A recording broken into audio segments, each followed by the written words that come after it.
Okay, good morning. It's 9:35, and I will call this meeting of the Regional Sanitation District and Sacramento Area Sewer District to order, and ask the clerk to please call the roll to establish a quorum. Good morning. Member Daniels? Here. Frost? Here. Swin? Here. Singh Allen? Here. Kennedy? Here. Robles? Here. Sander? Here. Hume? Here. Orozco? Here. Aquino? Here. Cerna? Here. Valenzuela? Here. Bang? Here. Kaplan? Here. Villegas? Here. And Desmond. Here. And you have a quorum. Okay, thank you, and welcome all the new faces this morning. I'd ask Director Soon to please lead us in the pledge. Good morning, hand over heart, ready, pledge. I pledge allegiance to the flag of the United States of America and to the republic for which it stands, one nation, under God, indivisible, with liberty and justice for all. Thank you, Director Soon. Madam Clerk, please read the statement and public comment procedures. In compliance with the directives of the County, State, and Centers for Disease Control and Prevention, the meeting is live streamed and open to public attendance pursuant to health and safety guidelines. The practice of social distancing and wearing of face coverings, mask, or shield is recommended for the health and safety of all persons participating in person during the meeting, although it is not required. To make a public comment, please complete a speaker request form and hand it to the clerk. The chairperson will call your name when it is your turn to make a comment. Members of the public may also dial 916-875-2501 and follow the prompts when the chair opens public comment for a specific agenda item or off-agenda matter. Callers will be contacted by phone and transferred into the meeting to make their public comment. You may also send a written comment to boardclerk@saccounty.gov, and your comment will be routed to the board and filed in the record. This meeting of the Sacramento Regional County Sanitation District and Sacramento Area Sewer District is being broadcast live on Metro Cable 14, the local government affairs channel, on the Comcast Consolidated Communications and AT&T UVerse cable systems. This meeting is closed captioned and live streamed at metro14live.saccounty.gov. Today's meeting will replay Sunday, January 15th at 9 a.m. on Channel 14. This meeting can also be viewed at youtube.com/metrocable14. In accordance with the Government Code 54952.3, compensation for the meeting of these legislative bodies is required to be verbally disclosed. The amount of $100 will be paid for each member participating today as a member of the Sacramento Regional County Sanitation District, and the amount of $100 will be paid for each board member participating today as a member of the Sacramento Area Sewer District. Compensation for Sacramento County Supervisors and City of Sacramento Council members is paid to the county and city respectively to partially offset the cost of those governments. Compensation for other board members is delivered to the individuals. And that concludes my announcements. Okay, thank you. And we will start with Sanitation District, Sewer District, separate matters. Item number 1.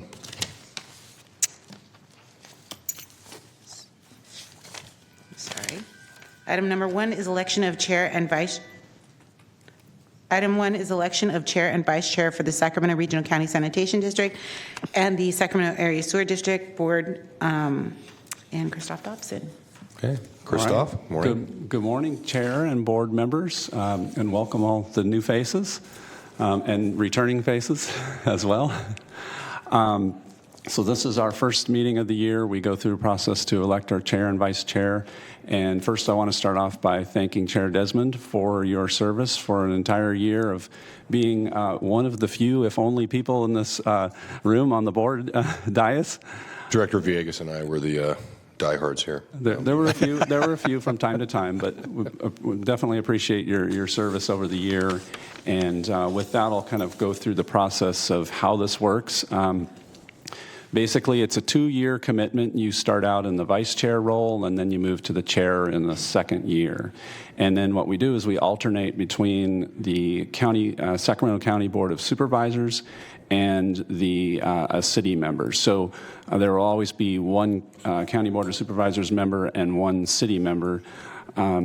So, for example, if the chair, in this case, is with the county, then the vice chair will be with a city, and the following year that will just switch the order, and you just continue back and forth. So we have a kind of an order that's already been established over the years, and so the recommendation that I have, it's obviously it's your prerogative how your board wants to move forward, but if you follow past practice, the current vice chair of Sac Sewer, which is David Sander, would move into the chair role, and then Pat Hume would come in as the representative for the Board of Supervisors. That would just follow the standard order. The twist a little bit this year and last year, actually it started last year, is that I brought in the perspective that West Sacramento had not served on the board before as a chair or vice chair. And the reason for that is because West Sacramento is not on the Sac Sewer board. And it just creates a logistical problem, which is that you could end up with then having to have two chairs. And since our meetings are joint like this, it just gets pretty clunky. So what happened last year is everyone said, well, let's basically they voted in Director Sander for Sac Sewer and Director Orozco for Regional San, and kind of deferred that decision to this year. So here we are, and the nice thing is that we're in the process of going through and merging the two districts and merging the boards. And we believe that we will be successful within the next year in doing that. And so the recommendation is based on the fact that we could come back and bring West Sacramento in next year to get back into the rotation. So that's why the recommendation is the way it is.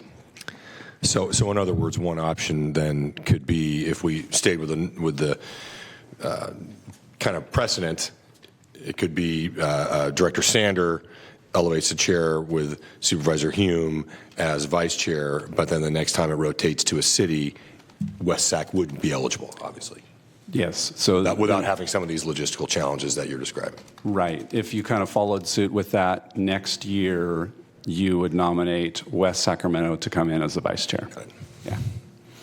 Okay, I'll open it up for any member comments or questions. Director Frost? I nominate Director Sanders as chair and Director Hume as vice chair.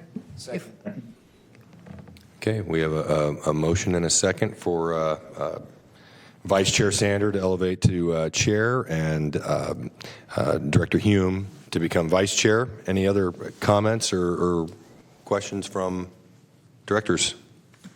Any online? I do not see anyone with their hand raised. Any public comments? We did not receive any requests to speak, and there's no one in chambers. Okay, well, we have a motion and a second. Please call the roll. And that's a motion by Member Frost and a second by Member Suen, who are both a part of the Regional Sanitation District and the Sacramento Area Sewer District. Member Daniels? Aye. Frost? Aye. Suen?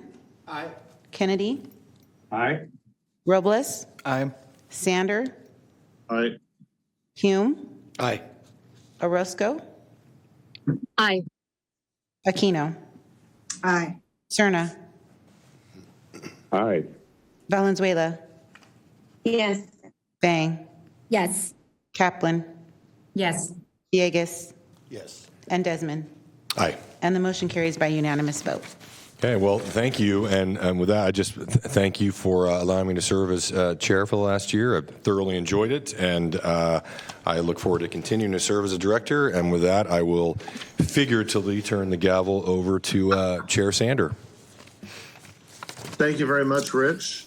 Thank you for your guidance this past year. You have done so in some somewhat challenging times, and I think we're all appreciative of your efforts there. So I'm also really glad that we can get over this sort of sticky wicket of West Sacramento and appropriate representation by merging these two districts.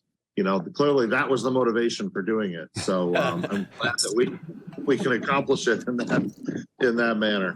But seriously, that representational issue is of great import. We're going to move on with our agenda to item number 2. Item number 2 is the One District Quarterly Report, January 2023. We do have a presentation. Great. Good morning, Chair. I'm Mike Hewitt, Director of Policy and Planning, and I'm proud to present the first One District Quarterly Report, along with 2 of my colleagues, Matt Doyle and Tepa Banda. We need better audio. I just turned his microphone on, so hopefully that will There help. we go. Okay, can you hear me now? Yes. Awesome. Okay, so what is the One District Project? Well, it's a project made up of 3 initiatives to help regional sand and SAC sewer become more nimble, more efficient, and emerge as one entity with its own staffing and more financial independence. I am the sponsor.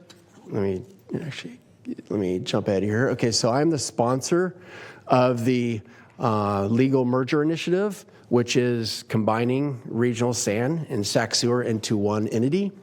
Matt Doyle is the project sponsor for the Staffing and Support Services Transition Initiative, which is transitioning the labor and staff support from the county to the districts.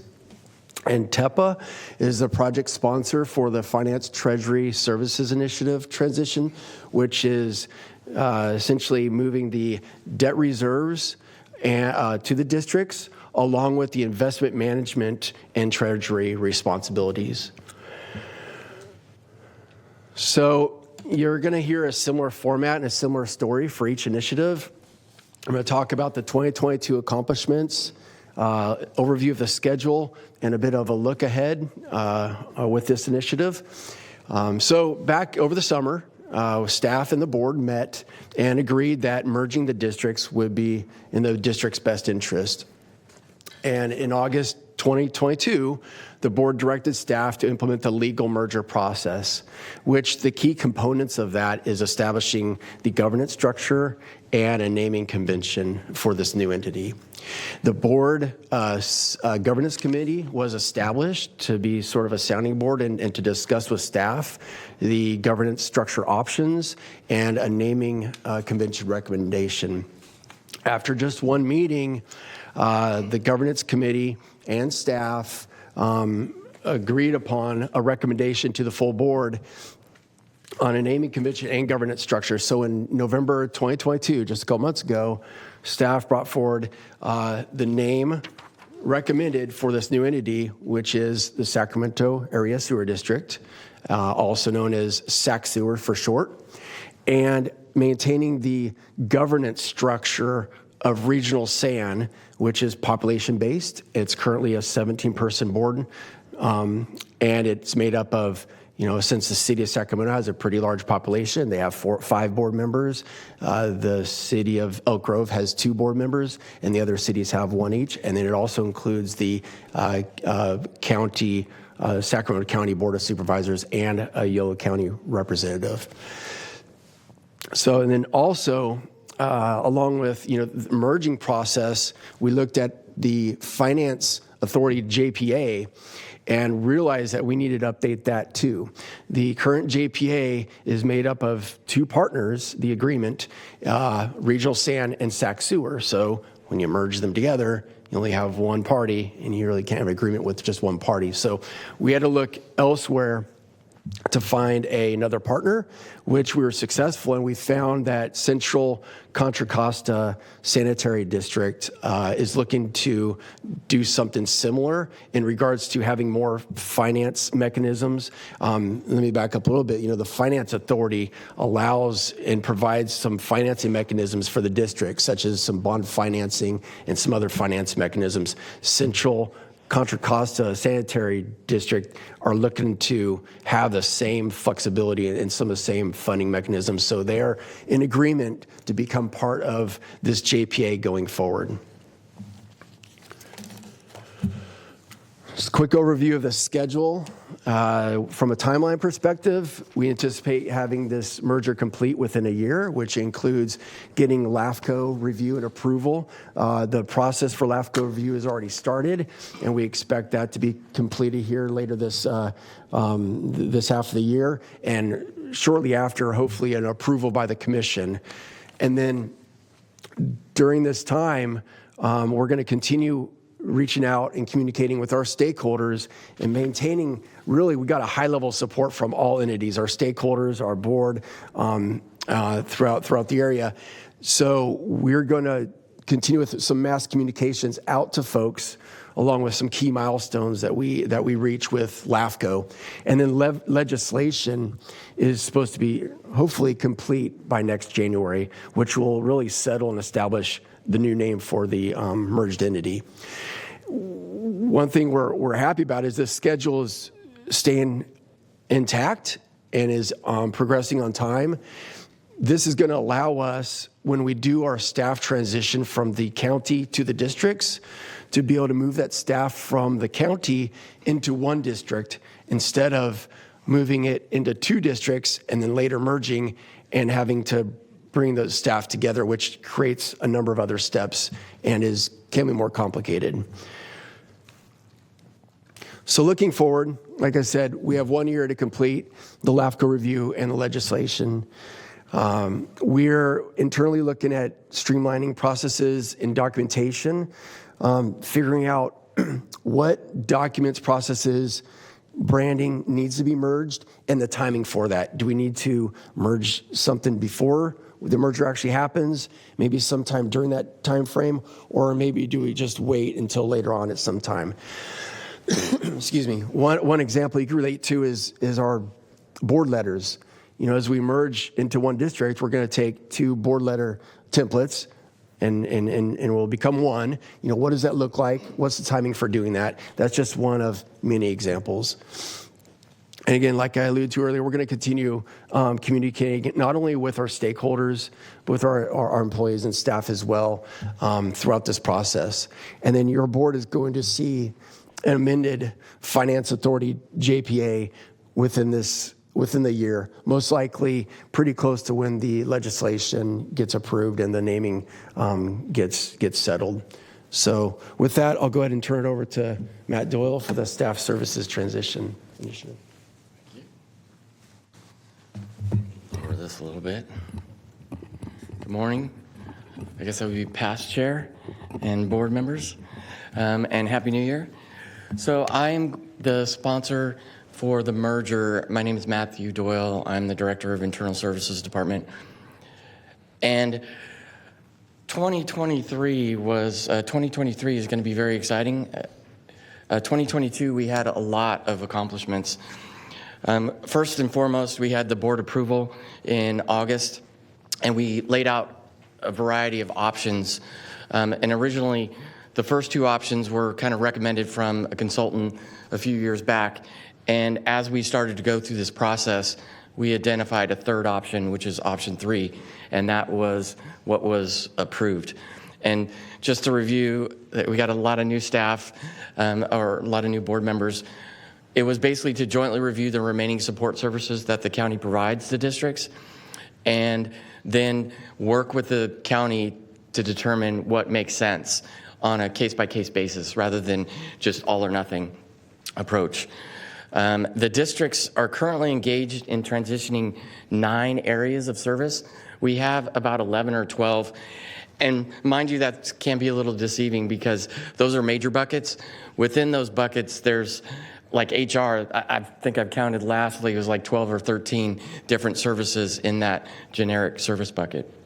But we are transitioning 9 of those major services. HR services transition started in November. That's one of our more complex services and is taking a lot of effort and expertise.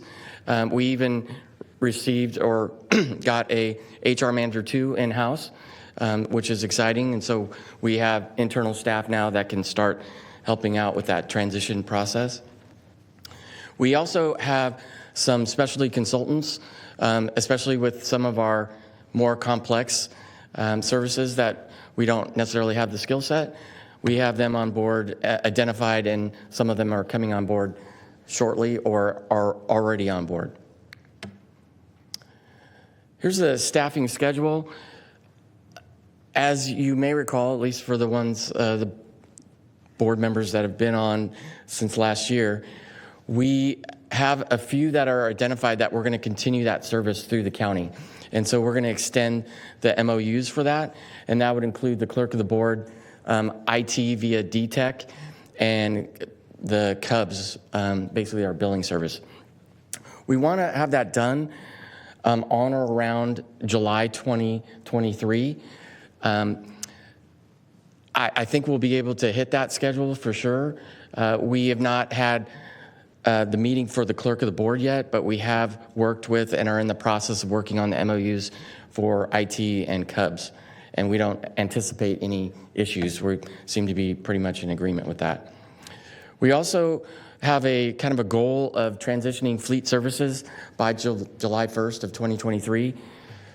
We also want to transition some of the HR services such as employee relations, recruitment, medical leaves and balances by September 2023, and that would include getting some additional HR in-house support. We're looking at 3 to 4 positions on top of our HR manager too, to start helping with that transition process. We also want to finalize the specialty consultant contracts for benefits, retirement, HR, and legal services. We have a RFP that's closing for HR services, which includes a lot of the complexity of the services that we're looking into. And that should, we should have a consultant on board or identified probably by the end of this month, hopefully. And looking forward for 2023, continuing our momentum, we have the HR specialized consultant in January. We're looking for additional HR positions in March. We're specifically looking for a senior personnel analyst and a personnel analyst. And then sometime in July, we're looking at probably an additional senior personnel analyst and then a personnel tech to kind of help with that transition and getting some of the workload off of the HR manager too. The districts will start initiating the last remaining services. Like I said, we've initiated 9 out of the 12 or 13 that we started. The ones that we haven't have been environmental review and clerk of the board, which we're scheduling out shortly. MOUs for the services that will remain with the county, we're wanting to work on that and get those kind of finalized and identified so we can get that behind us. And then 6 out of the 10 services that we mentioned are scheduled to be completed in 2023, and that includes fleet, CMID, Cubs, IT, real estate, and legal. So as you can see, 2023 is anticipated to be a very busy year for staff, on top of all the other stuff that we have to work on.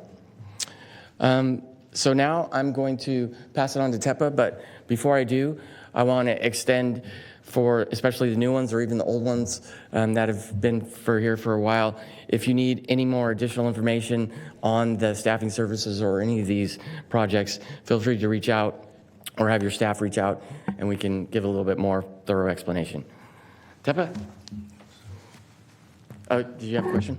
I do, Matt, and I'm maybe getting in the weeds a little bit or ahead of myself, but I was just curious, as we look to merge the districts, I would assume there might be some duplication of positions or some streamlining that would happen. And if so, if that assumption is correct, do we have an overarching policy of how we'll deal with that as far as will we look to Y-rate the individuals? Will we keep them funded in the short term and not backfill them as attrition happens? Or what's our kind of goal with respect to, as we combine positions but keeping the people whole?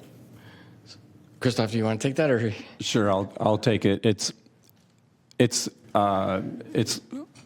a challenging process to go because we have positions internal to the district already, and those are straightforward. They will just remain and become district. But then we have these parts of FTE, of full-time equivalent employees, that are scattered around the county providing different services for us, not entirely just for us, but they also work for others. So the approach we're taking, like for example of HR, is if you do just a standard rule of thumb, we have 800 employees that might be supported by about 8 HR professionals. So we're looking at getting around 5 or so. And with consultant help, so that we're definitely under, staying under where we need to be, and then we sort of adjust over time. At the same time, we have to work with the county. We don't want to set up a situation where they have a bunch of people who don't have any work to do. Fortunately, the county is a lot larger than us, so they have the ability to absorb that probably pretty easily through attrition. But it's really just going to be a coordination back and forth with the district and the county to figure out, because we may employ some of those people. Some of those 5 positions are likely, to be coming from the county. They could be an outside person as well, but we'll do a competitive hiring process. But it could come from the county anyway, and so they might then choose to leave that position vacant. It's clunky, but that's just kind of how we're going to have to do it gradually. Okay. We're kind of used to dealing with fluid situations, so. That's what this is. Okay. Yeah. Thank you. So just to add to that, as we've been stepping through this process, we meet with the county, and part of the analysis is to see if there's anybody dedicated providing that service to the districts. Unfortunately, what we've seen is that usually we're just a customer of, and there's multiple people working on multiple different departments. But there have been opportunities that we're analyzing to see if there's an opportunity to take that individual or go through the hiring process. And if we were to hire that person, then they wouldn't necessarily backfill. What Christoph said was basically we want to make sure that we, the county, we don't put them in a bad spot. And we don't overstaff on our side either. Yeah. Matt, just one more question. Sorry. Yeah, I put a request pending, but I don't think Chair. Make sure you clear that when you're done speaking. Yeah, right. I'm not sure Chair Sander can see it. Right. Yeah. So feel free to finish. I don't know. I thought somebody was speaking, but I know this process has been happening for a while now. So I beg your pardon, being new active member on this board, if this has already been covered. I was just wondering what kind of outreach has been done to the current employees, because they might have some angst on all this, and if there's been any feedback to the transition. Yeah, absolutely. I'll go ahead and take that. We've done quite a bit, actually. We started off, I think probably the first thing was a series of meetings after I became the district engineer, which was a little over a year ago, just meeting with small groups and letting them know we're thinking about this. We hadn't even gotten board approval at that time. Then we had an all-hands meeting last, I'm going to think it's maybe spring or so, but we had an all-hands meeting where we told them what we had planned and gave them opportunity to answer questions or ask questions. Then more recently, we actually did we call it a pulse survey. We sent out a survey and said, hey, of these 3 initiatives, what are your concerns? What are you worried about? And we got close to 100 responses from that. So we got a kind of a treasure trove of all the things that people are worried about. And then I'm actually doing videos where basically there's a lot of themes. A lot of people have similar questions, so we're not going to answer every question, but we're going to get to that theme. And so I have a series of videos that will cover topics like, what are the contractors that are working for us? What is their situation? Just explaining what the different initiatives are. What's our retirement going to be like? All those things. So we're putting a lot of material out there for them, and that's the approach we're trying to take. We also have an organization development group that one of their big tasks is change management, and this is a huge change management effort. So we're trying to get in front of this, knowing that there's going to be a lot of angst with employees. Yeah, no, that's great to hear. And of those 100 things that you were talking about, do you feel that those have been laid to rest now? I wouldn't say laid to rest, because what I'm doing is kind of biting them off topic by topic and creating little videos. So that takes some time. Oh, it's also evolving. So some of them I want to wait a little bit so have some good answers to give them. But I've started to address a number of them. Yeah. So it's a process. It's fluid. Yeah, great. Thank you very much. Yeah. So before I step off again, are there any additional questions for the staffing services? All right. I don't see anyone in Zoom with their hand raised. Okay.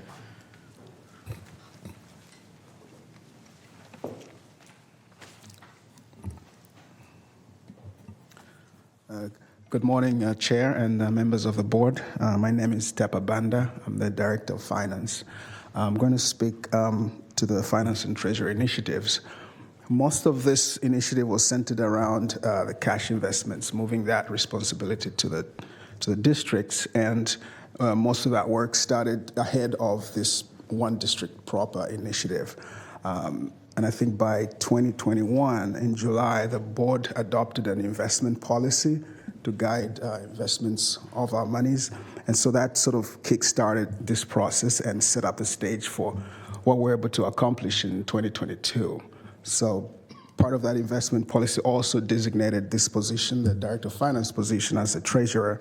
So with that on the books, staff towards the end of 2021, went out with an RFP to hire an investment advisor, and that contract was approved in January of 2022. So we started off the year, just checking off those boxes. A few months later, we engaged a custodian bank. So we needed these two things in place because when we move our money from the county, we need to put it to a bank, our own bank account. So that's what the custodian bank would do.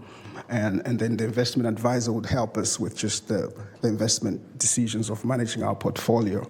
And then through a few months later, around May, June, where the investment advisory committee was established. This is a standing subcommittee of the board that would be able to give more focused advice and get reports from staff on how we're doing on the investment front. And that committee first met, I think, in July of last year.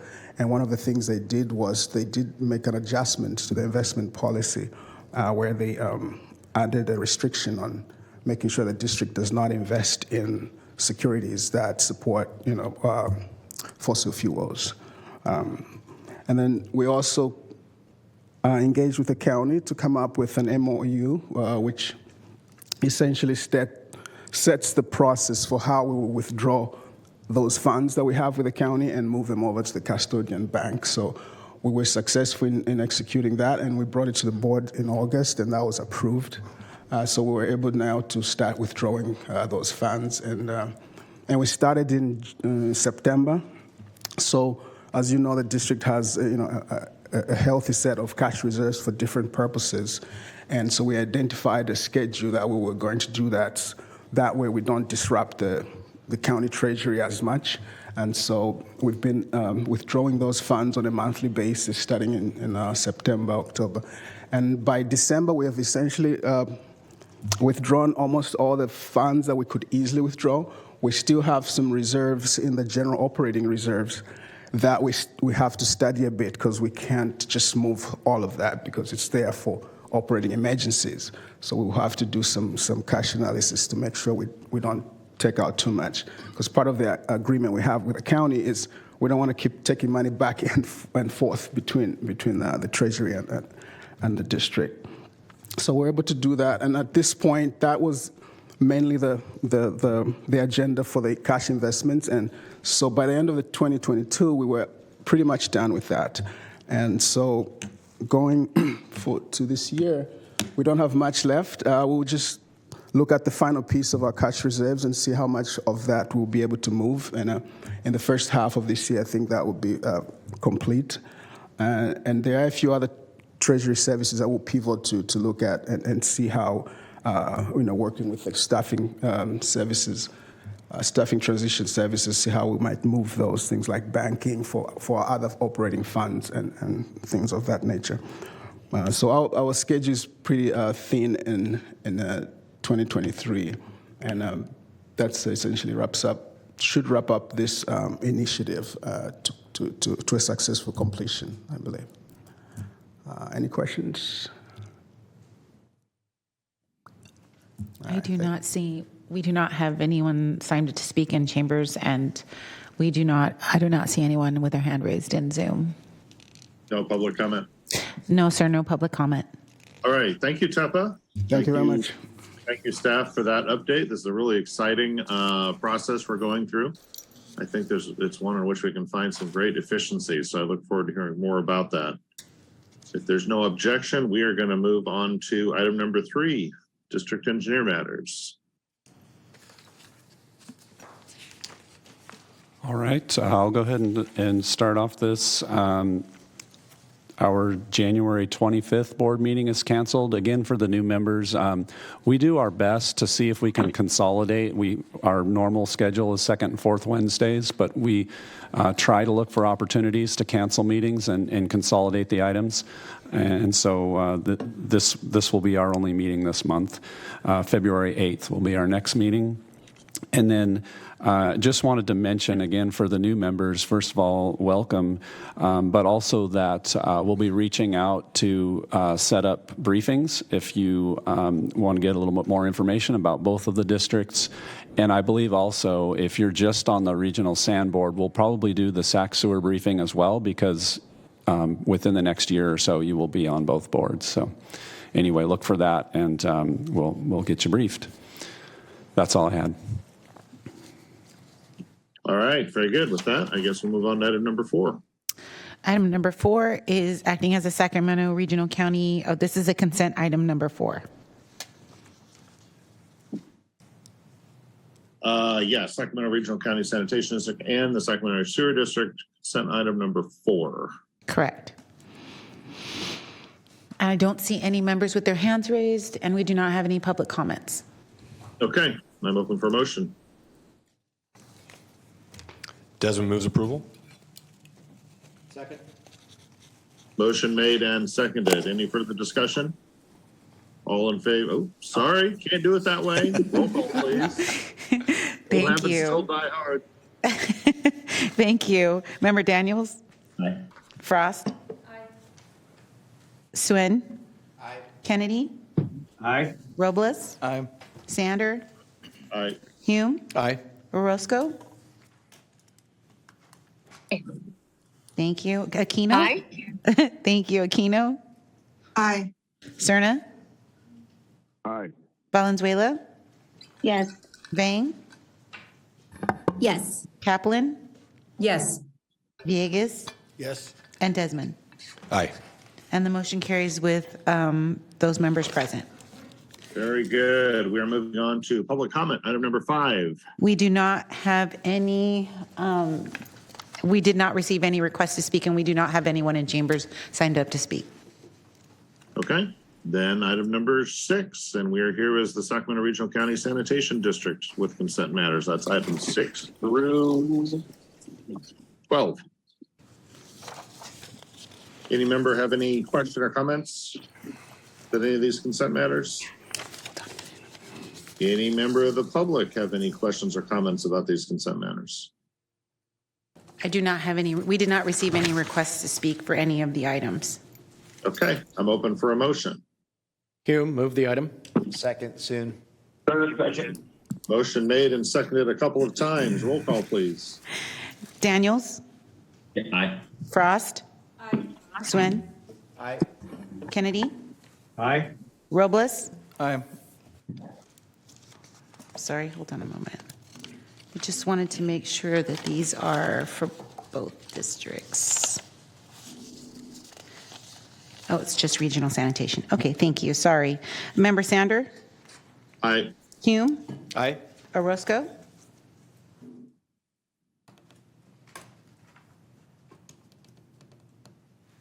Aquino? Aye. Cerna? Aye. Valenzuela? Yes. Vang? Yes. Kaplan? Yes. Villegas? Aye. And Desmond. Aye. And the motion carries with those members present. All right, very good. We are now sitting as the Sacramento Area Sewer District, and we have a consent matter in front of us, item number 13. Are there any other questions or comments about this?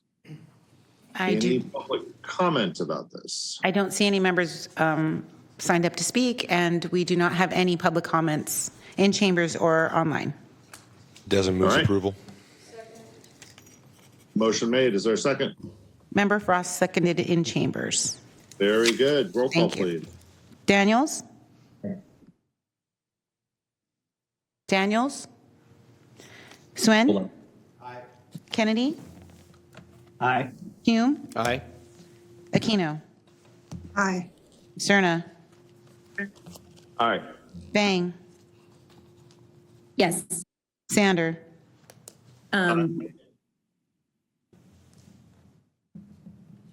Frost. Aye. And Desmond. Aye. And the motion carries.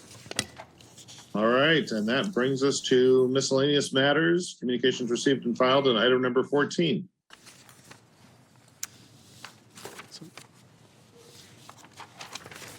No Back- actions necessary for that, for the miscellaneous matters. Received and filed, I see. Okay.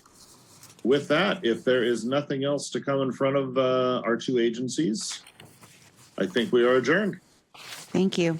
Thank you all very much.